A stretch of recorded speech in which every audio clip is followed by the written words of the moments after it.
Welcome back my channel quality ল্যাবের পক্ষ থেকে আমি মোহাম্মদ শরীফ ইসলাম আপনাদেরকে আজকের পর্বে স্বাগত জানাচ্ছি।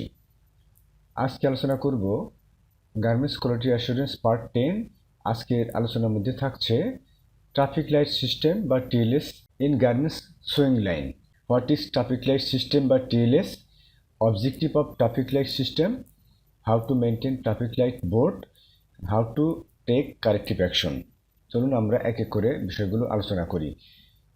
মূল আলোচনায় যাবার আগে একটু কথা বলে রাখি, সেটা হলো আমরা যারা গার্মেন্টসে কোয়ালিটি এবং প্রোডাকশন ডিপার্টমেন্টে চাকরি করি তাদের জন্য এই আজকের পর্বটি অত্যন্ত গুরুত্বপূর্ণ। আশা করি আপনারা ভিডিওটি প্রথম থেকে শেষ পর্যন্ত মনোযোগ দিয়ে দেখবেন এবং ট্রাফিক লাইট সিস্টেম যে আমরা ব্যবহার করি কোয়ালিটি ইমপ্রুভমেন্ট করার জন্য বা প্রসেস কন্ট্রোল করার জন্য, আপনাদের আজকে এই আলোচনার মাধ্যমে বিষয়টা অত্যন্ত পরিষ্কার হয়ে যাবে। আপনাদের এই আলোচনা আজকে শোনার পরে বা দেখার পরে এই ট্রাফিক লাইট সম্পর্কে আর কোনো দ্বিধাদ্বন্দ্ব থাকবে না আশা করি।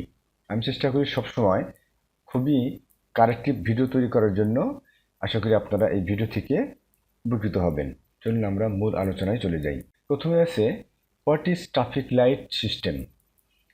Traffic light system is a one kind of tools and techniques that used to control process visually highlighting quality issues in swing line. অর্থাৎ এটি একটি এক ধরনের টুলস বা টেকনিক যেটি আমরা গার্মেন্টসের সুইং লাইনে ব্যবহার করে থাকি। কিভাবে? ভিজুয়ালি অর্থাৎ দৃশ্যায়িত হাইলাইটিং সিস্টেম। হাইলাইটিং সিস্টেমটা কি? যে আমরা যখন কখনো কোনো ডিফেক্ট পাই তখন আমরা কি করি ইয়েলো এবং রেড মার্ক দেই, আর যদি কোনো ডিফেক্ট না পাই তাহলে আমরা কি করি গ্রিন মার্ক দেই।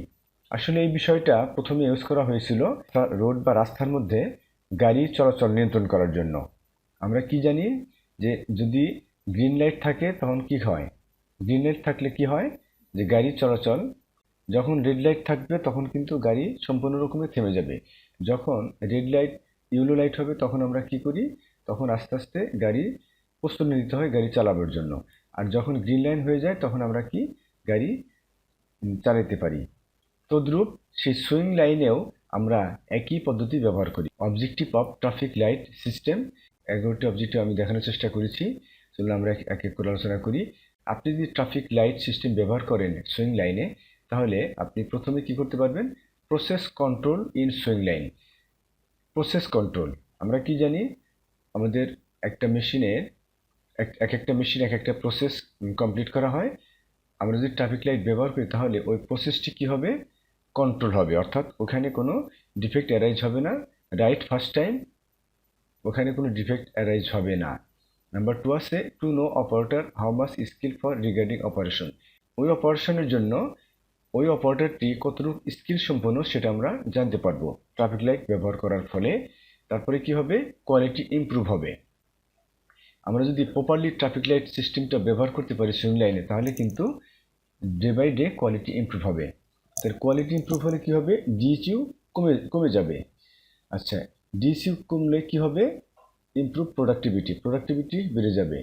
আর ডিএইচইউ যদি কমে যায় তাহলে কি হবে, রিচেক কমে যাবে। আপনি যদি সুইং সেকশনে কোয়ালিটি সম্পূর্ণ গুডস আমরা তৈরি করতে পারি তাহলে কিন্তু ফিনিশিংয়ে অতটা সমস্যা হবে না। তারপরে কি হবে, কোম্পানি জেনারেট মোর প্রফিট। যদি রিচেক কম হয় আপনার তাহলে কি হবে, কোম্পানি যে বেশি বেশি করে প্রফিট করতে পারবে। আর বেশি বেশি করে প্রফিট করতে পারলে কি হবে, কোম্পানিতে আমরা যারা চাকরি করি স্টাফ অপারেটর যারা চাকরি করি তারা আমরা অন টাইম স্যালারি পাবো। এটা কিন্তু অত্যন্ত গুরুত্বপূর্ণ বিষয়। আমরা লক্ষ্য করে থাকি যে বাংলাদেশে অনেক হাজার হাজার গার্মেন্টস আছে সেখানে কিন্তু অন টাইম স্যালারি দিতে পারে না। যাই হোক, অর্ডার উইল বি ইনক্রিজ। আপনি যদি ভালো কোয়ালিটি প্রোভাইড করেন কাস্টমারদেরকে তাহলে কিন্তু আপনার অর্ডারটাও বাড়বে।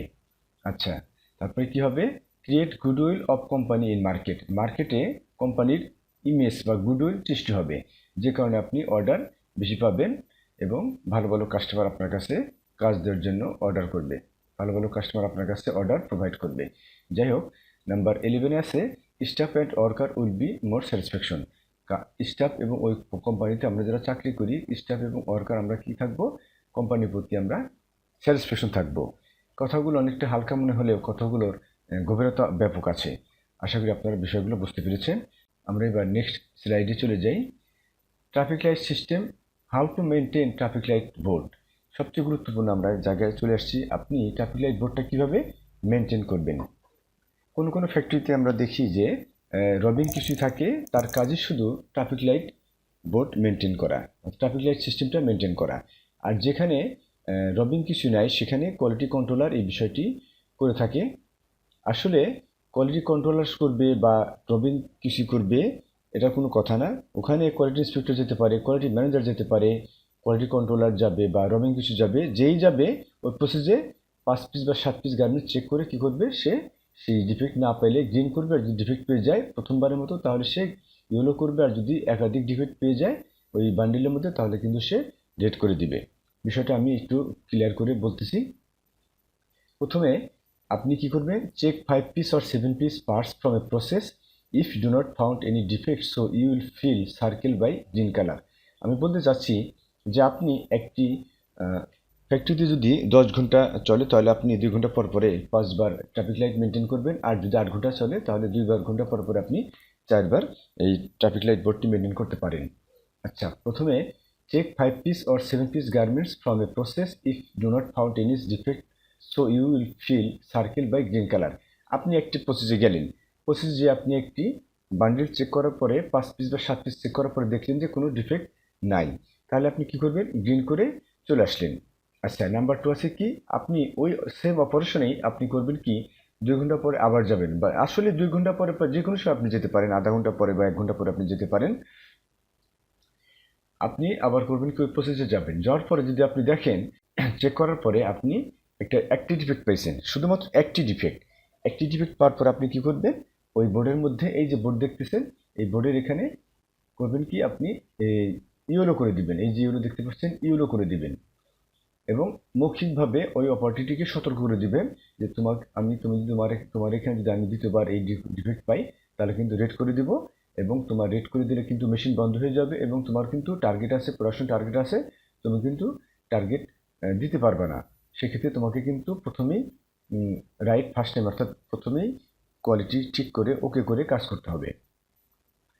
এটা যদি আপনি বলেন তাহলে কিন্তু সে মোটিভেটেড হবে এবং সে চেষ্টা করবে তার টার্গেট দেওয়ার জন্য, ভালো করে রাইট ফার্স্ট টাইমে কাজটি করার জন্য। তারপরে কি আছে, আপনি 3য় ঘন্টায় গেলেন, দেখলেন যে সে 5 পিস বা 7 পিস চেক করার পরে আপনি দেখলেন যে একাধিক ডিফেক্ট পাওয়া গেছে, তাহলে সেক্ষেত্রে কী করতে হবে, যে আপনি রেড করে দিবেন।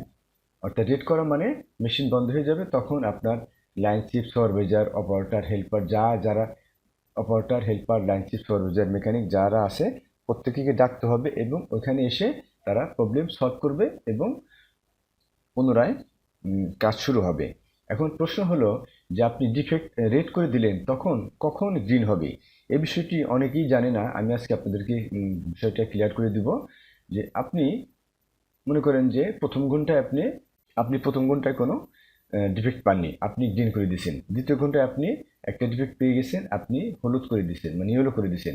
3য় ঘন্টায় আপনি একাধিক ডিফেক্ট পেয়ে গেছেন, আপনি রেড করে দিয়েছেন। এখন 4র্থ ঘন্টায় কিন্তু আপনি সরাসরি গ্রিন করতে পারবেন না। বিষয়টি মনোযোগ দিয়ে লক্ষ্য করুন বা শুনুন। 4র্থ ঘন্টায় কিন্তু আপনি সরাসরি গ্রিন করতে পারবেন না। আপনি 4র্থ ঘন্টায় বান্ডিল চেক করার পরে যদি কোনো ডিফেক্ট না পান, প্রথমে আপনার ইয়েলো হবে, এবং 5th ঘন্টায় যদি কোনো ডিফেক্ট না পান সেক্ষেত্রে আপনি সেখানে গ্রিন করতে পারবেন। এই বিষয়টা কিন্তু অনেক সময় বিভিন্ন ইন্টারভিউ বোর্ডে জিজ্ঞেস করা হয়, এবং অনেক বড় বড় পোস্টে যারা চাকরি করে তারাও কিন্তু বলতে পারে না। যাই হোক, কীভাবে ট্রাফিক বোর্ড মেনটেন করতে হয়, আশা করি বিষয়টি আপনারা ক্লিয়ার হয়ে গেছেন আজকের এই আলোচনার পরে। এই কার্কিউলেশনে যাওয়ার আগে আমি একটি ট্রাফিক লাইট বোর্ড কীভাবে মেনটেন করতে হয় তার একটি ক্লোনকৃত একটি ছবি আমি আপনাকে দেখানোর চেষ্টা করতেছি, এবং এখানে বুঝিয়ে দেওয়ার চেষ্টা করতেছি। এখানে একটি পেজ দেখতে পাচ্ছেন, এই পেজের মধ্যে কিন্তু এই সিকিউরিটির জন্য আমি কোম্পানির নামটি হাইড করেছি। এই কোম্পানির নাম থাকবে এবং লাইন নাম্বার থাকবে, তারপরে অপারেশনের নাম থাকবে, অপারেটরের নাম থাকবে। এই যে আপনি লক্ষ্য করুন যে ছোট ছোট কিছু লেখা দেখতে পাচ্ছেন, এগুলো হলো ডিফেক্ট কোড। অর্থাৎ দেখেন এখানে খেয়াল করেন, এই বোর্ডের মধ্যে কিন্তু আপনি যে 26 দিন কাজ করতে পারবেন একটি ট্রাফিক লাইট বোর্ডে, এভাবে বোর্ডগুলো তৈরি করা হয়। আপনি দেখেন খেয়াল করেন যে আপনার 6 তারিখে এই 2nd আওয়ারে একটি ডিফেক্ট পাওয়া গেছে, সে একাধিক ডিফেক্ট পাওয়া গেছে, সে কিন্তু এখানে রেড করে দিছে। রেডটা কি করতে হবে, আপনার প্রথমে ডিফেক্ট কোডটা দিতে হবে, এই যে এখানে ডিফেক্টের নাম, জায়গা তো ছোট, এই জন্য এখানে তো আপনি ডিফেক্ট লিখতে পারবেন না। এই জন্যে এই প্রত্যেকটা ডিফেক্টের এগেনস্টে 1 2 3 4 বা আপনার ABCD দেওয়া আছে। ধরেন স্কিবিস্টির জন্য 1 দেওয়া আছে বা A দেওয়া আছে, তখন আপনি করবেন কি, এই সার্কেলের উপরে লিখবেন হলো, সার্কেলের ভিতরে অবলিক চিহ্ন দিবেন। অবলিকের উপরে আপনি যদি একটি স্কিপ পান, তাহলে সেক্ষেত্রে আপনি কী করবেন, A অথবা 1 দিবেন, এবং অবলিক দেওয়ার পরে নিচে আপনি কয়টা পাইছেন, যদি 2টা পেয়ে থাকেন 2 দিবেন। 2 দেওয়ার পরে আপনি করবেন কি, এই যে দেখতে পাচ্ছেন এইদিকে আপনার 7 পিস চেক করার পরে যদি আপনি একটি ডিফেক্ট পান, তাহলে কি হবে, 2/7, তাহলে আপনি ইন্টু 100 দিয়ে গুণ করলে কী হবে, একটা পার্সেন্টেজ বের হবে। ঠিক আছে, পার্সেন্টেজ যদি বের হয়, তো আপনি আবার এভাবে কিন্তু আপনারা কি করতে পারবেন, পুরো মাসের একটা হিসাব নিয়ে আপনারা এক্সেলে ইনপুট দিয়ে আপনারা একটা অ্যানালাইসিস করতে পারবেন যে কোন ধরনের ডিফেক্ট বেশি হচ্ছে। তো সেই অনুযায়ী আপনি কিন্তু কারেক্টিভ অ্যাকশন নিতে পারবেন, বা টপ ম্যানেজমেন্ট বা আপনার কোয়ালিটি GM বা কোয়ালিটি ম্যানেজার কিন্তু ওই অনুযায়ী একটা প্ল্যান করতে পারবে যে অপারেটরকে স্কিল করতে হবে বা ট্রেনিং অ্যান্ড ডেভেলপমেন্ট করতে হবে, এগুলা কিন্তু করতে পারবেন। তো এইভাবে কিন্তু সারাদিন শেষে আপনি টোটাল কতটি ডিফেক্ট পেলেন এবং কতগুলো পার্টস চেক করছেন, সেগুলো যে আপনি সেই অনুযায়ী কিন্তু আপনি একটা ডিএসইউ এখানে বেরিয়ে চলে আসবে। আশা করি বিষয়টা ক্লিয়ার। যদি আপনারা ক্লিয়ার না থাকেন তাহলে কিন্তু অবশ্যই কমেন্টস করে জানাবেন, আমি বিস্তারিত বলে দিতে পারবো। যাই হোক, এবার আমরা আসি কারেক্টিভ অ্যাকশন কীভাবে করতে হয়। কারেক্টিভ অ্যাকশন হচ্ছে যে আপনি যে ডিফেক্ট পেয়ে গেলেন, তো এখন তো কারেক্টিভ অ্যাকশন নিতে হবে। তো এই জন্য আমরা কী করব, আমরা ফিশবোন ডায়াগ্রাম একটা টুলস, কাইরোশিকা, ওনার জাপানি একটি ভদ্রলোক, পৃথিবীর বিশ্ববিখ্যাত একটা কোয়ালিটি গরু, ওনার বাড়ি হচ্ছে জাপানে, উনি ফিশবোন ডায়াগ্রাম তৈরি করেছেন। ফিশবোনটা হচ্ছে যে ফিশবোন ডায়াগ্রামটা মাছের মতো দেখতে, সরাসরি একটা মাছের মতো দেখতে, এবং এই মাছের কিন্তু অনেকগুলা আড়াআড়ি কাটা থাকে এবং লম্বালম্বি একটা কাটা থাকে। তো লম্বালম্বি কাটাটাকে আমরা ব্যাকবোন ধরতে পারি, এবং এই সাইডে যে কাটাগুলো আছে এগুলোকে আমরা বা ব্রাঞ্চেস কাটাগুলো ধরতে পারি। এইভাবে কিন্তু কনসেপ্টটা কিন্তু এইভাবেই নিয়ে আসছে উনি। এই ফিশবোন ডায়াগ্রামের মধ্যে 6টা বিষয় আছে: ম্যান, মেশিন, ম্যাটেরিয়াল, মেথড, মানি। তো এখন এই বিষয় নিয়ে পরবর্তীতে এই ফিশবোন ডায়াগ্রাম কি, এই বিস্তারিত আমি পরবর্তীতে একটি ভিডিওতে দেওয়ার চেষ্টা করব। তো এখন এই যে আমি কীভাবে কারেক্টিভ অ্যাকশন নিতে পারবেন তার একটা বিষয় উপরে আমি কথা বলতেছি। যেমন মাউথ ক্লোজ আনইভেন, কমন একটা ডিফেক্ট প্যান্টের ক্ষেত্রে হয়ে থাকে যে মাউথ ক্লোজ আনইভেন হয়ে থাকে। তো সেক্ষেত্রে মাউথ ক্লোজ যদি আনইভেন হয়ে থাকে, সেক্ষেত্রে কারেক্টিভ অ্যাকশনটা কী, বা রুট কজটা কীভাবে করব। আমি রুট কজটা করার জন্য ফিশবোন ডায়াগ্রাম ইউজ করেছি। রুট কজ অ্যানালাইসিস করার জন্য অনেক মেথড আছে, FMEA মেথড আছে, ফিশবোন ডায়াগ্রাম আছে, বা আপনার 7 টুলস আছে, অনেক টুলস আমরা ব্যবহার করতে পারি। অপারেটরের কারণে কিন্তু মেনলি অপারেটর হ্যান্ডলিং কারণে কিন্তু মেনলি আপনার ওই মাউথ ক্লোজ আনইভেন হয়েছে। তাহলে আমরা কী করব, মেথডের কারণে হইতে পারে, যাই হোক মেনলি হলো অপারেটর হ্যান্ডলিং কারণে কিন্তু এই মাউথ ক্লোজটা আনইভেন হয়েছে। তো আমরা রুট কজ করে কী করলাম, যে অপারেটর হ্যান্ডলিং কারণে মাউথ ক্লোজ আনইভেন হয়েছে। এবার কারেক্টিভ অ্যাকশন, যে কারেক্টিভ অ্যাকশনের একটা ফর্মেট থাকে, সেখানে কিন্তু আপনার অপারেটরের নাম থাকবে এবং কী কারণে হয়েছে, কার কারণে হয়েছে সেই নামটা উল্লেখ আসবে, এবং কারেক্টিভ অ্যাকশনটা কী, অর্থাৎ কী কারণে এটা আপনার রিমুভ করা যায় আনইভেন্টটা, সেই বিষয়ে কিন্তু আলাপ আলোচনা করতে হবে। অর্থাৎ মোটিভেশন অ্যান্ড ডেভেলপমেন্ট, ওই অপারেটরকে বোঝাইতে হবে যে তুমি যদি তোমার হ্যান্ডলিংয়ের কারণে কিন্তু এই মাউথ ক্লোজটা আনইভেন হচ্ছে, তোমার কিন্তু এইভাবে কাজ করলে চলবে না, তোমার কিন্তু টার্গেট আছে, তোমার কিন্তু রাইট ফার্স্ট টাইমে ভালো করে কাজ করতে হবে। আপনি যখন টার্গেটের কথা বলবেন তখন কিন্তু অপারেটরটি মোটিভেটেড হবে। আমি আসলে অনেক লক্ষ্য করেছি, অপারেটরের সাথে খুব ক্লোজলি কথা বলছি ডিফেক্ট নিয়ে, তারা বলছে যে তাদেরকে যদি ভালো করে বলা হয়, ভদ্র ভাষায় ভালো করে বলা হয়, তাহলে কিন্তু তারা ভালো করে কাজ করার চেষ্টা করে, এবং এটার সাইকোলজিক্যাল ইফেক্ট আছে। আমি নিজে এটা নিয়ে অনেক রিসার্চ করতেছি যে কীভাবে প্রোডাক্ট কোয়ালিটি ইমপ্রুভ করা যায়, কীভাবে ডিফেক্ট মিনিমাইজ করা যায়, বা প্রোডাক্টিভিটি ইমপ্রুভ করা যায়, বা আপনার কস্ট মিনিমাইজ করা যায়, বা ওয়েস্টেজ মিনিমাইজ করা যায়, স্টাডি করার চেষ্টা করতেছি। ওই স্টাডি আমি পরবর্তীতে প্রকাশ করব, আমি ভিডিওর মাধ্যমে প্রকাশ করা হবে, এবং তখন সে কিন্তু মোটিভেটেড হবে এবং সে কিন্তু ভালো করে কাজ করার চেষ্টা করবে। এবং ওই তাকে মোটিভেশন করার পরে supervisor, helper, operator, supervisor, line chief, mechanic এবং কোয়ালিটি কন্ট্রোলার বা কোয়ালিটি অ্যাসিস্ট্যান্ট ম্যানেজার ইনচার্জ যারাই থাকবে তাদেরকে প্রত্যেকের সাইন নিতে হবে, এবং সাইন নিলে কী হবে, তারা একটা ভ্যালিড, মানে তারা দায়বদ্ধতা থাকলো যে আমি সাইন দিছি। এটা এক ধরনের সাইকোলজিক্যালি মনস্তাত্ত্বিক বিষয় এগুলো, যে এগুলা অনেক ইফেক্ট করে এগুলোর উপরে। কোয়ালিটি ইমপ্রুভ করার জন্য এগুলো ইফেক্ট অনেক ভালো ফলাফল বয়ে আনে।